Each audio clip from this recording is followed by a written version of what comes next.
जयद्रथ के द्वारा द्रौपदी का हरण। वैशंपायन जी कहते हैं, एक समय की बात है, पांडव लोग द्रौपदी को अपने आश्रम पर अकेली छोड़कर पुरोहित धौम्य की आज्ञा से ब्राह्मणों के लिए आहार का प्रबंध करने वन में चले गए थे। उसी समय सिंधु देश का राजा जयद्रथ, जो वृद्ध क्षत्र का पुत्र था, विवाह की इच्छा से शाल्व देश की ओर जा रहा था। वह बहुमूल्य राजसी ठाट बाट से सजा हुआ था। उसके साथ और भी अनेकों राजा थे। उन सबके साथ वह काम्यक वन में आया।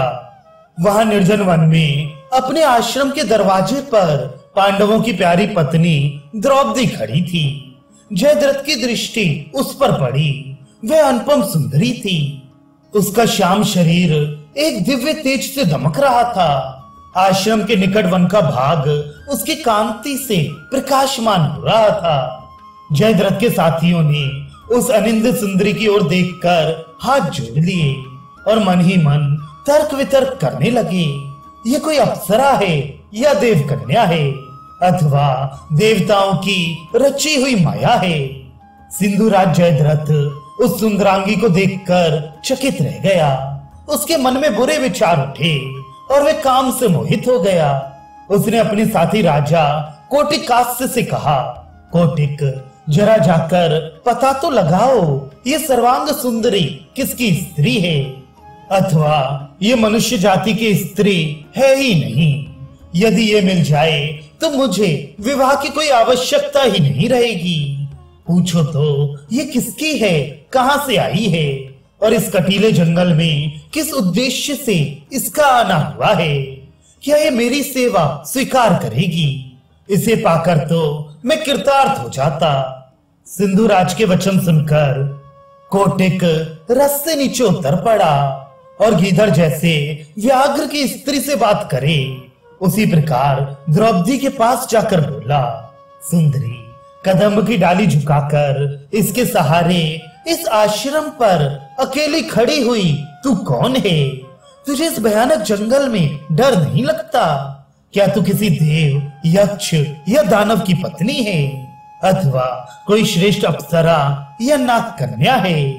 यमराज, चंद्रमा, वरुण और कुबेर, इनमें से तो तू किसी की पत्नी नहीं है।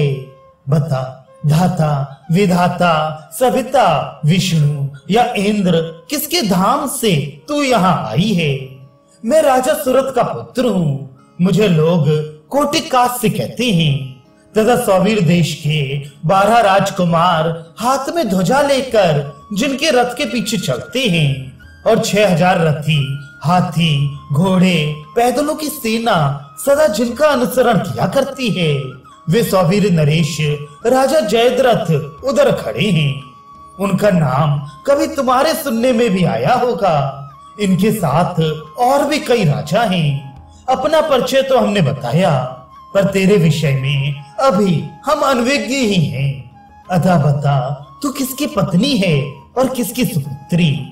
कोटिकास्य के प्रश्न करने पर द्रौपदी ने एक बार धीरे से उसकी ओर देखा और कदम्ब की डाली का सहारा छोड़कर अपनी रेशमी चादर संभालते हुए नीचे दृष्टि करके कहा, राजकुमार, मैंने अपनी बुद्धि से विचार कर अच्छी तरह समझ लिया है कि मेरी जैसी स्त्री को तुमसे बातचीत करना उचित नहीं है, पर यहाँ इस समय दूसरा कोई पुरुष या स्त्री मौजूद नहीं है जो तुम्हारी बात का जवाब दे सके, इसलिए बोलना पड़ा है।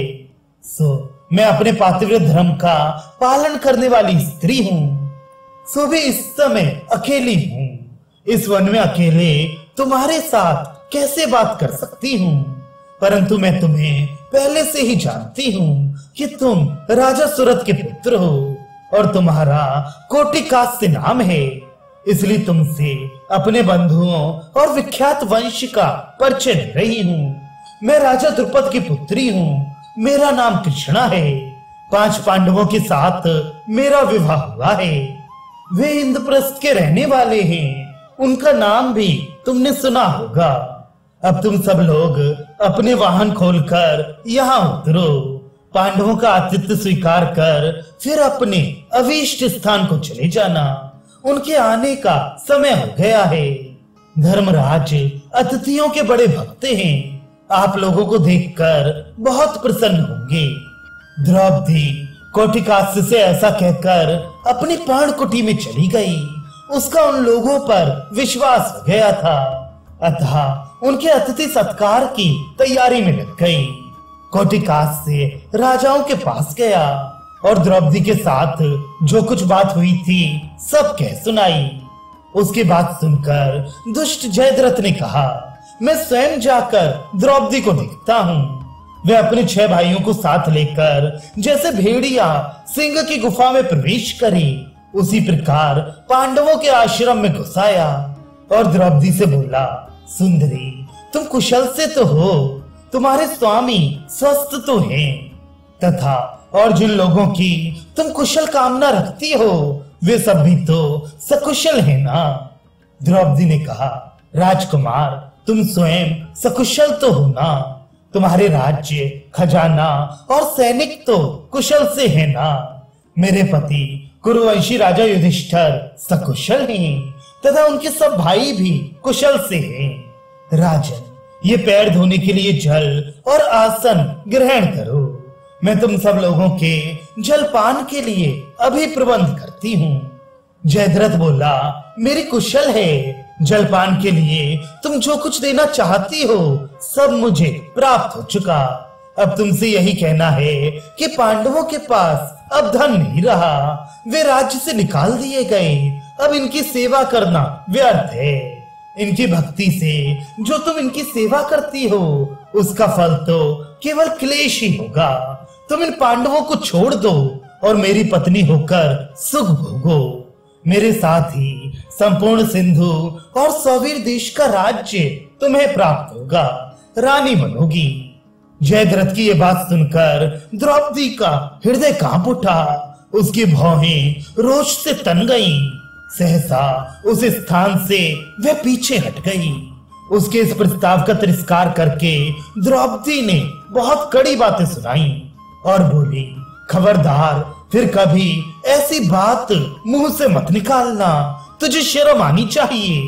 मेरे पति महान यशस्वी हैं, सदा धर्म में स्थित रहने वाले हैं, युद्ध में यक्षों और राक्षसों का भी मुकाबला कर सकते हैं।